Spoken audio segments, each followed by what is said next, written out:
Hi there, this is Carl Irwin with a tutorial. I haven't been on the channel in quite a while here, but I've been experimenting around with some new ideas, and I was planning on creating a tutorial using Ardour, the audio and MIDI sequencer application, the digital audio workstation, cross-platform application, and I was running into a lot of trouble with it. I've been wanting to convert over to Ardour for a while. It looks a lot more like traditional high-end proprietary workstations.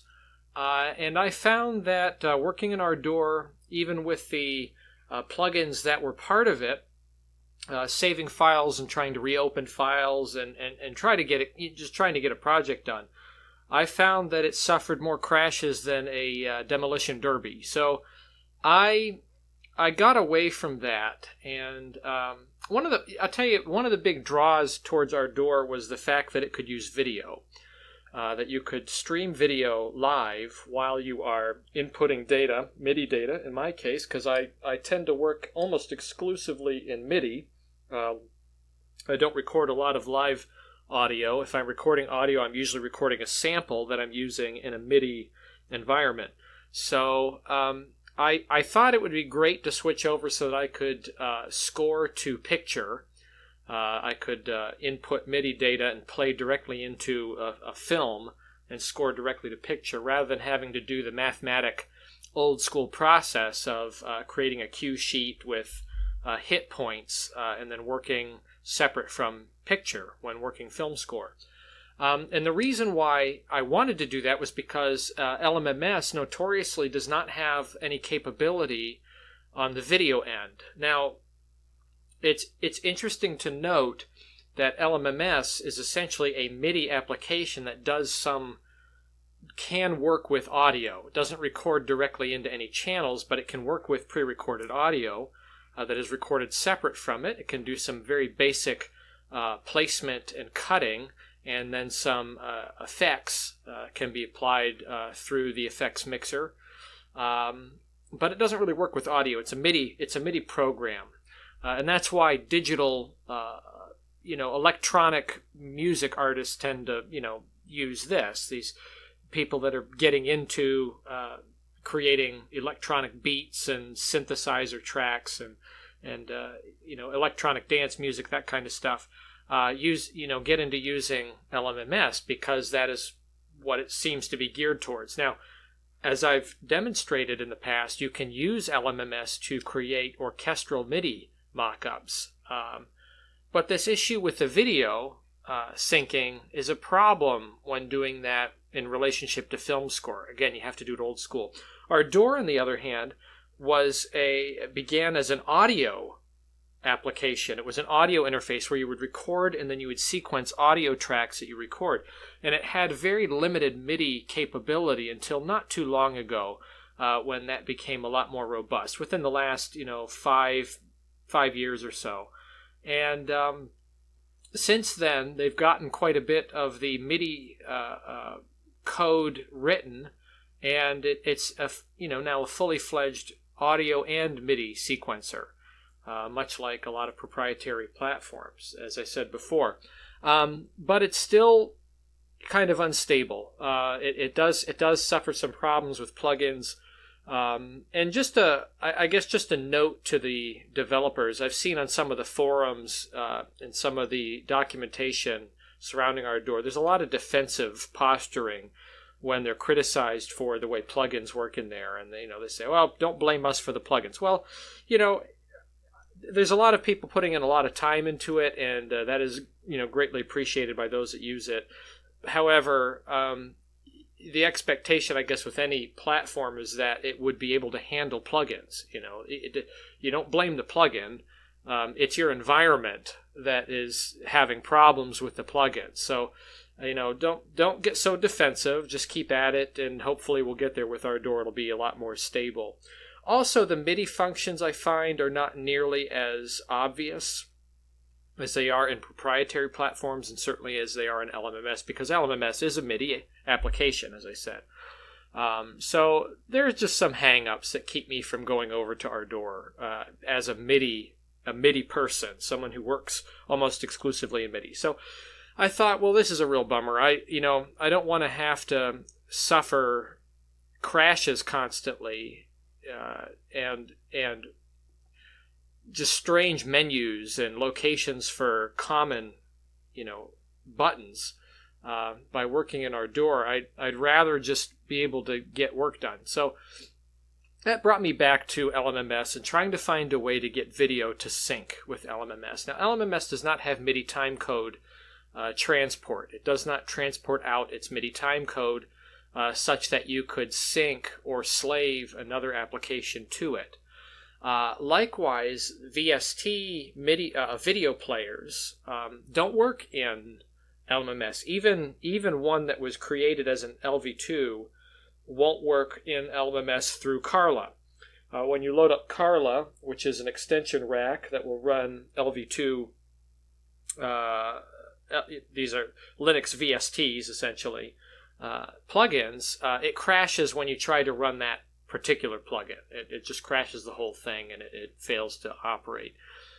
So I was searching around and I found buried in a forum from a long time ago, not related to LMMS, there was a question out there about using a MIDI controller to actuate the playback of a video. Someone was looking for this capability, and there was an application that was recommended, and it happens to be a Linux application. It's one that nobody uses. It's not used very widely at all because as an application, it suffers from a great deal of limitations and I think straight up ugliness. It's just not a very pretty looking platform compared to other options that are out there that are much more robust. So it's not used, but it still exists as a project, and it is within the standard Linux repositories. And I just want to show you what happened after I read that little forum entry and I did some experimentation. So listen carefully and just watch what happens here.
Okay, so that was video that was synced to LMMS on playback.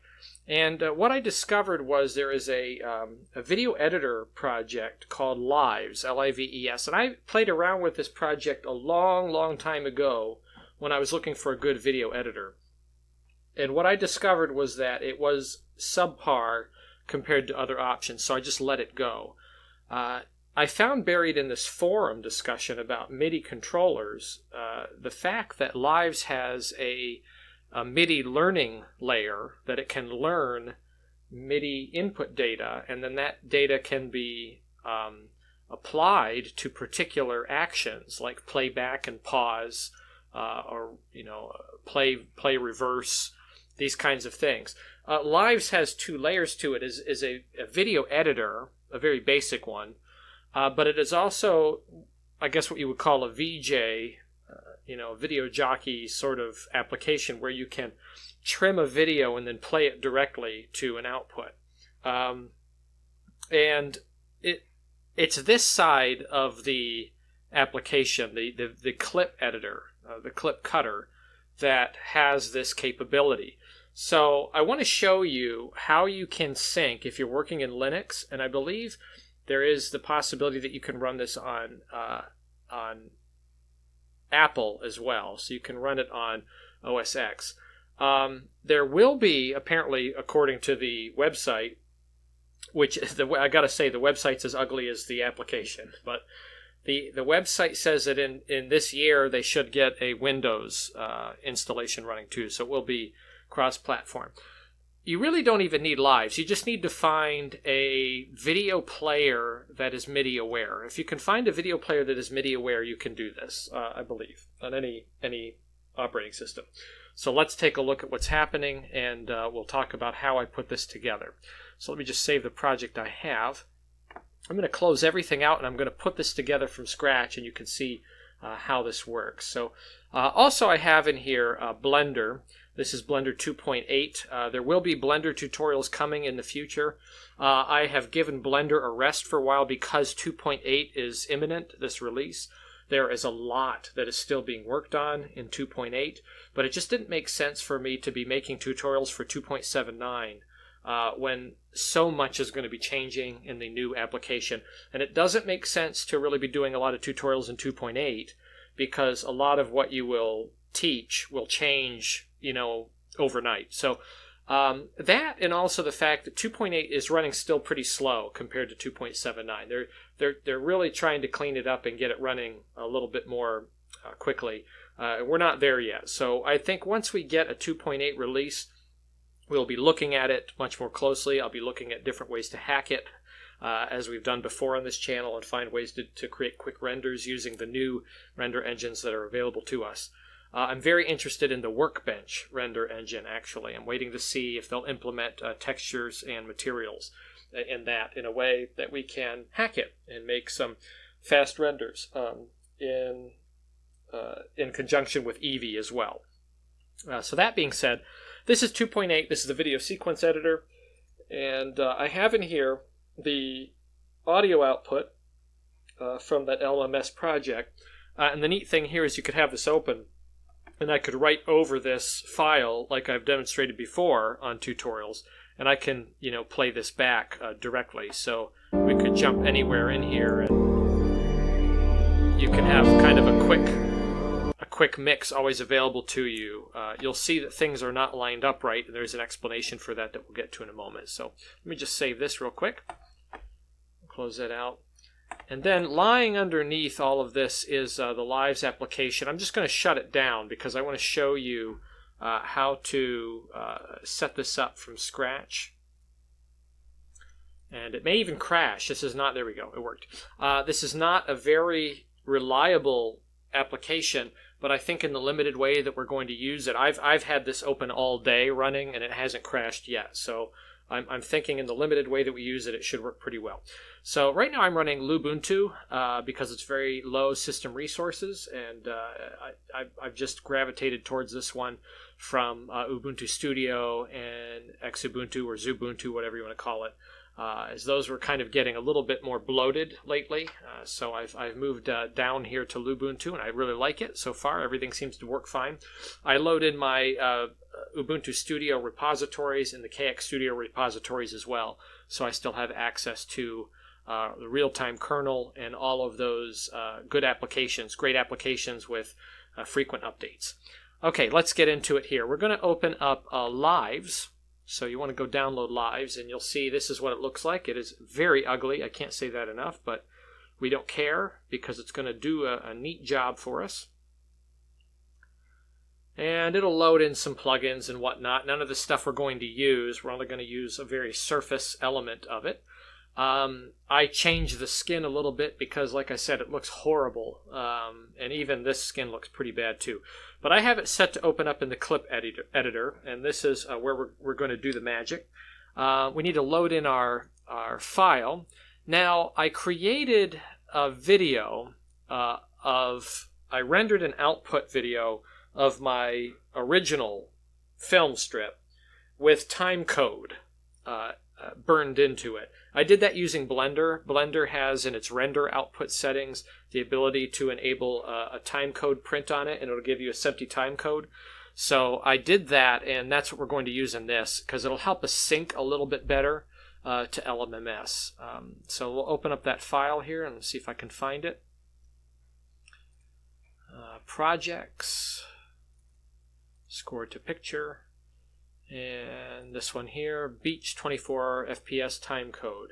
So we'll open that. And you'll see that it sets up in here, and we can see the first frame and the last frame.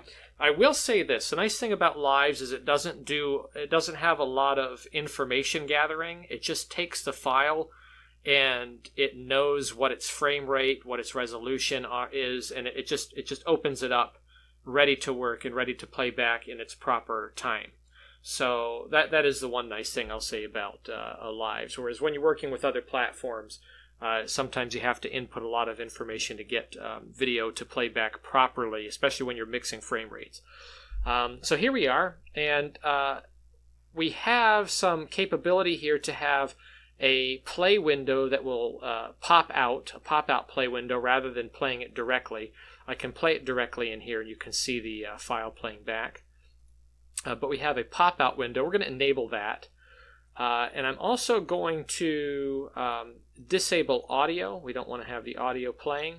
There is no audio in this, but it will play audio back if you want to do that, but we want to remove that system resource. We don't want to have it rendering that out.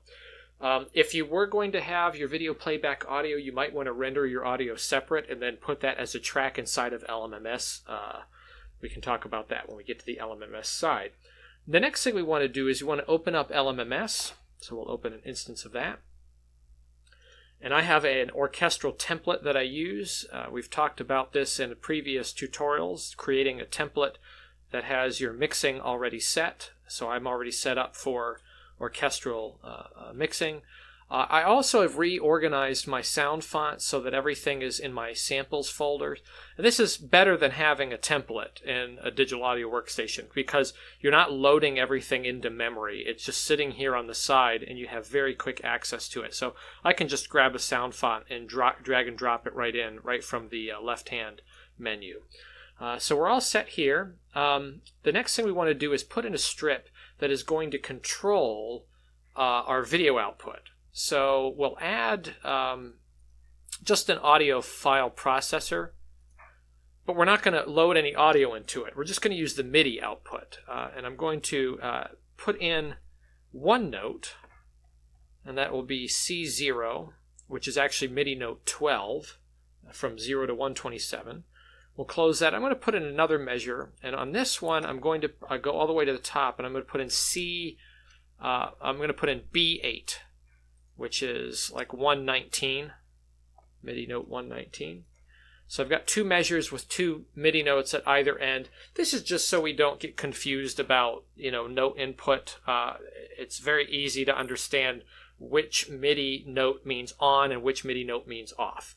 Okay. When you look over here under the gear, under MIDI, in input, you'll see the typical inputs and you'll see the typical outputs. So here's my keyboard, and then there's a MIDI through. Now, if I go back to Lives, and up here under VJ, if I click here under this menu, MIDI joystick interface, MIDI joystick learner, it brings up this window. Now, what it's done is it's activated MIDI connection through ALSA MIDI sequencer on the operating system, on the system. So this will now be seen as a MIDI input and output.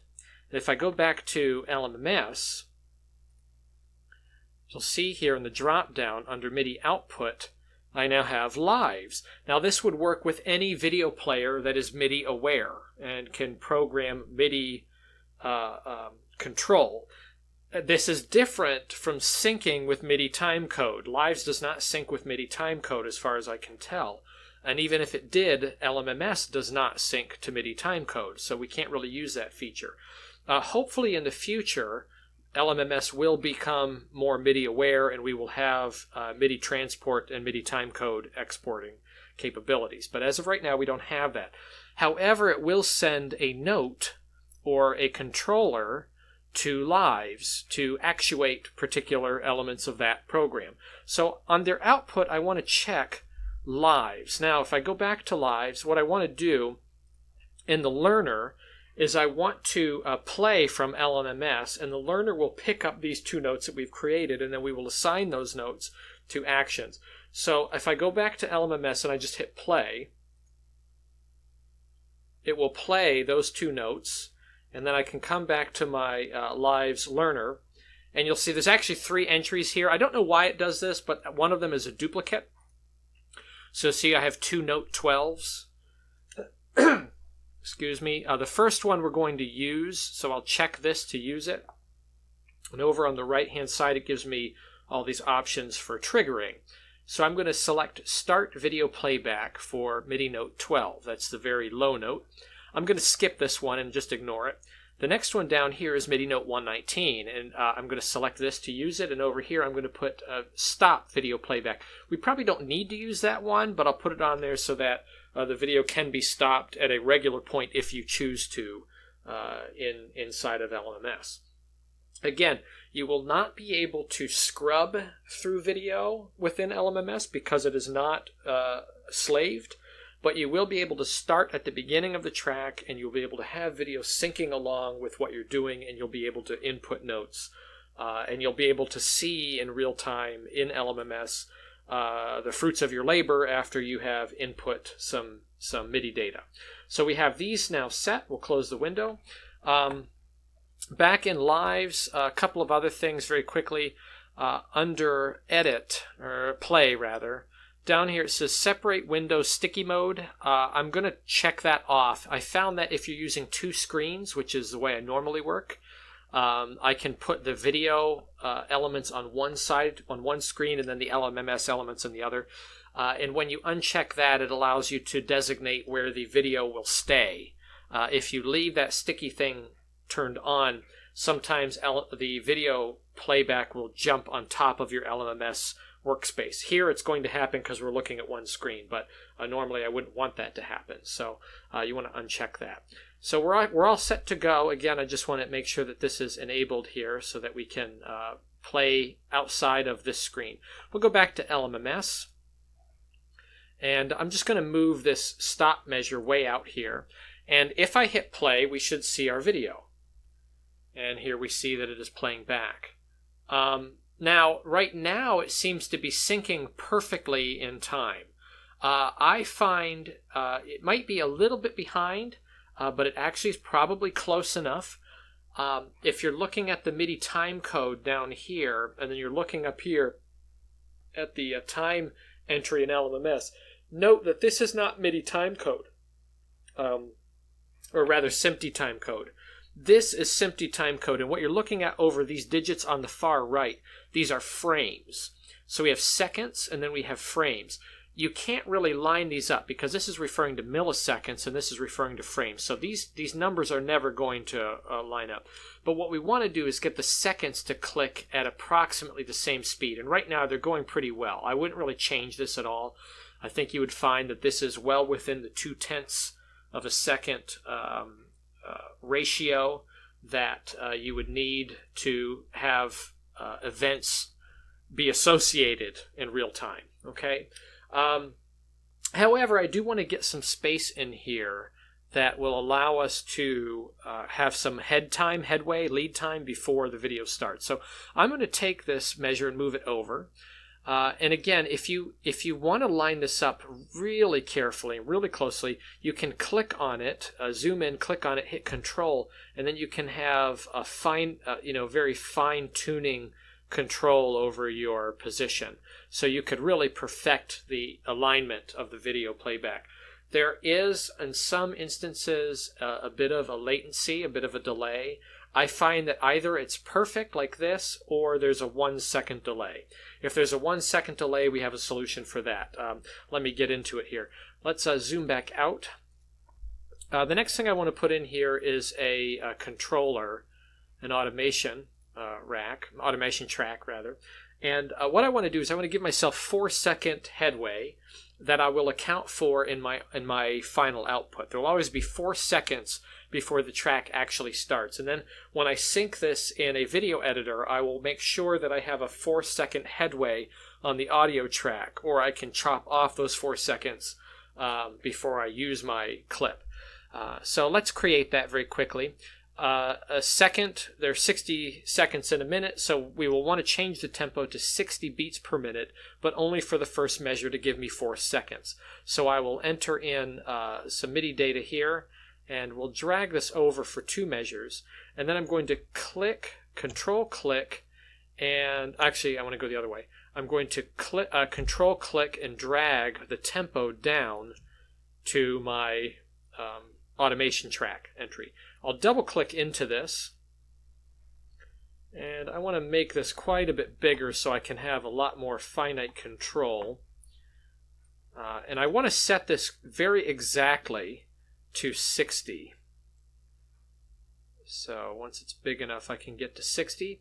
And then after 1 full measure, I'll set this back up. We're not actually going to use the MIDI click, but I'll put it back just in demonstration back up to 140, and you'll see that it works. So this is the default. Having a hard time getting to 140 there. Hang on 1 second. Slide down here. There we go. 140. Okay. So now we have our time set. Our tempo will change after the first measure. This essentially is 4 seconds worth of time. Again, this takes a lot longer to talk about than it does to actually do. Now, when I hit play, I'll have 4 seconds, and then my video will start immediately right here. So we'll let that play 4 seconds, and then we have video syncing. And you'll note here that the time is fairly well lined up. Okay, again, you can have some fine-tuning capabilities by moving that start point a little bit. Now, if you find that you're getting about a second delay, what you can do is just move this measure over to here and then set your quarter note entry on the last quarter note. And that would be on second number 4, which would give you a 1 second leeway on the delay, the latency delay. So you can get pretty close. You can really, fine tune this method to start your video at the right time depending on your system response. I also made an audio track that will play hits that I created in Blender. We talked about this before, creating audio references that you can use in your sequencer. So the next thing we're going to do is we're going to add an audio reference track, and you don't have to do this. You can just use the video and start to input your music right straight away. But I'm going to add here a sample track, and I've created this already in a video editor, and we talked about this in a previous tutorial when scoring without picture. I have here a track that is in my project folder. And we'll come in here, score to picture, an audio reference track. And if I open that up, we'll see what it is. These are hit points that I created using clicks and a reverse symbol at the end so that I can get a sweep into the final frame. Now that I know where my video ends, I can just slide my endpoint over here, and that will kill any processes that are ongoing. So right now I should be pretty well synced that when I get past 4 seconds, the video starts, and then I have audio reference as well. Let me turn this down and you'll hear how this fits. So we should hear a click at the moment that the frame changes in our picture. And if that lines up, then we know that we have a pretty good sync because this was frame accurate. So let's just check and see real quickly.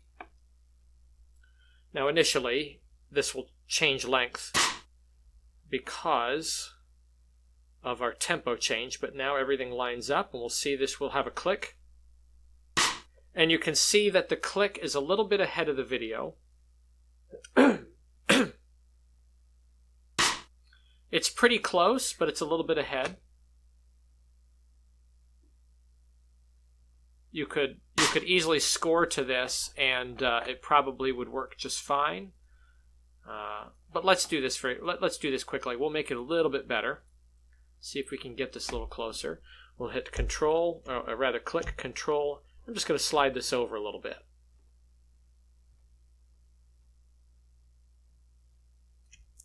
So a little less than a second's worth. And we'll zoom back out. And let's try this now.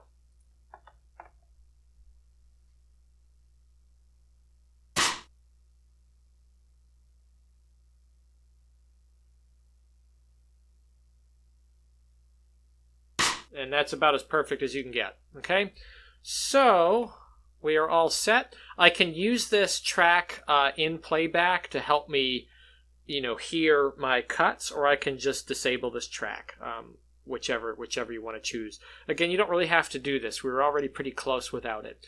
And now we get into the composition part. So I already have my template set up. Let's put in, see if we can kind of replicate the score that we came up with earlier. I'll just play some piano chords.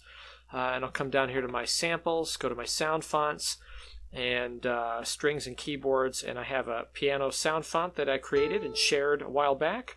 We'll drop that in, and I'm going to enable my MIDI input.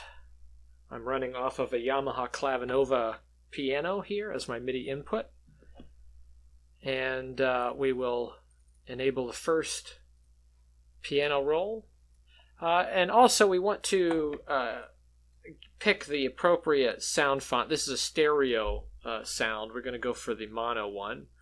And then I'll assign this to the appropriate effects output. So I have my auxiliary instruments, orchestral instruments in 6.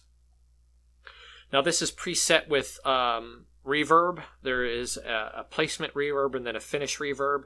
And then this gets mixed to a premix, which is also sent to a dry mix and a stereo enhanced mix that can be balanced to a final mix and then the master. And in the pre-mix, I have a finish reverb, in the ensemble mix, I should say. So right now, if I play on this, we should hear all of the reverb taking place. Okay, this is essentially what I was playing before. So we'll just demonstrate this very quickly, and then that'll be it for this tutorial. We'll close this out, come back to our MIDI input.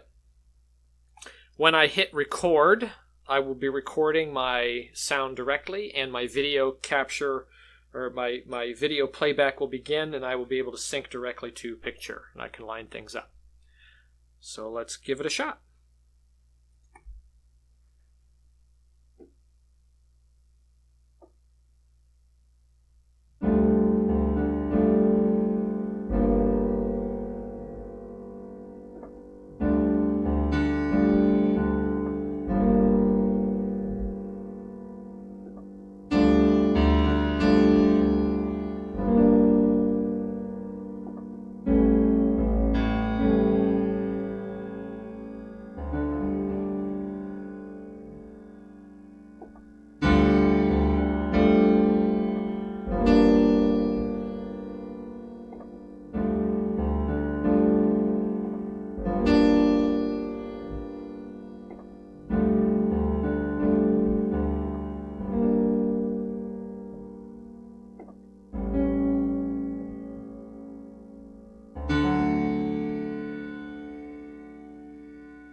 Okay, and I can stop my video playback and then stop LMMS. So that's just an example. And if I play back, we'll see that this lines up just as I played it in. So 4-second lead. And from here I can go back into my MIDI data and I can alter it and change it anyway. You can also move this picture as well. My time code seems to be syncing very well still. It hasn't changed.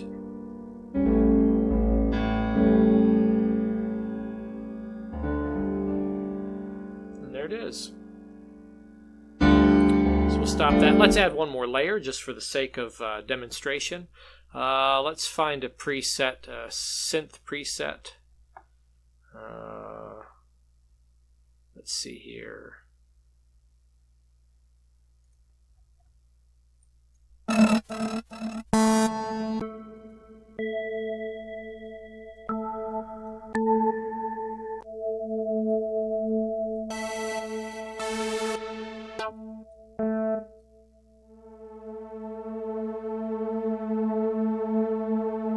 we can do that. So just for the sake of demonstration, let's set the output here. This is going to go to a synth mix, which is 11. I like to add a little bit of reverb to all synth sounds, so this should do it. We will disable MIDI on the piano. We'll enable the MIDI input on the synth. And there you go. And we'll close this out, and then we will record. So we'll put in a piano roll instance, hit record.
And I could add some more layers to that in different places, but you can see here that we do get a perfect sync.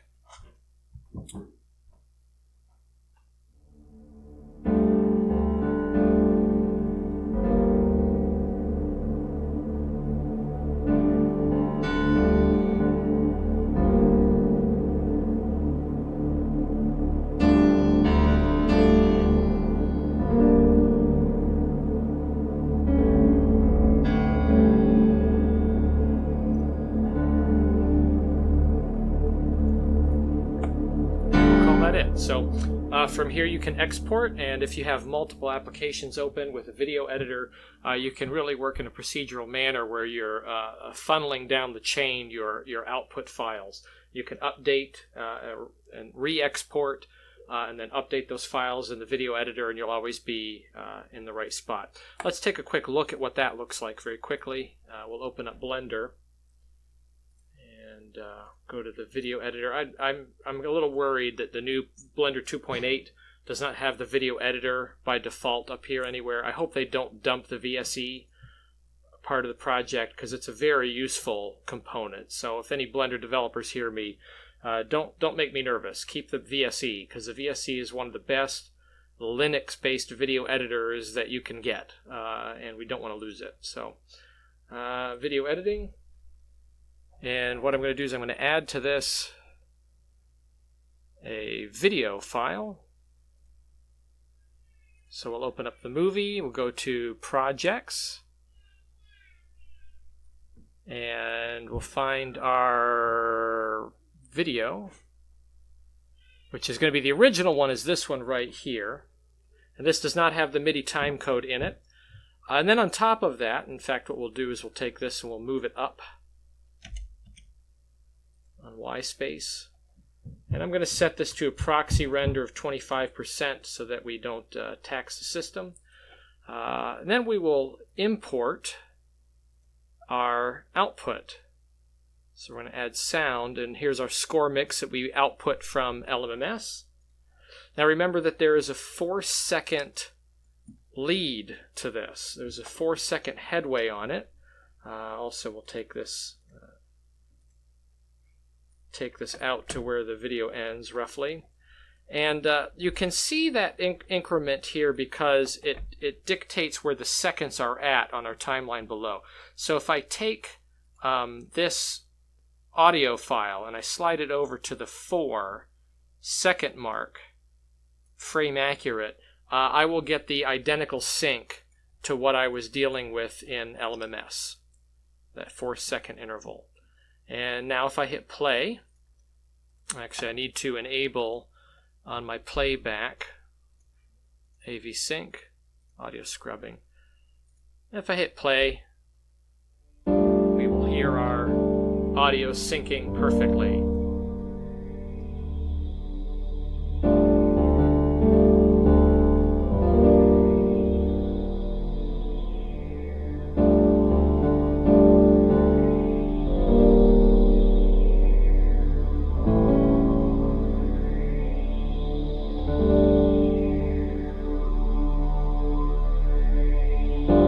See, the hits are all working out. So that's it.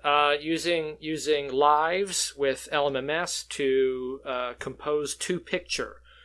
So writing music to picture in LMMS without having to use MIDI timecode transport or switching applications like to our DAW or some other digital audio workstation. You can do it using just a MIDI actuation from LMMS using the MIDI out and then the MIDI in on live. So good luck with that. If you're on Linux, if you're on Windows or Mac, try to find a video application that has MIDI actuation, and you should be able to do the same thing because of LMMS's MIDI capability, MIDI out, MIDI in capability.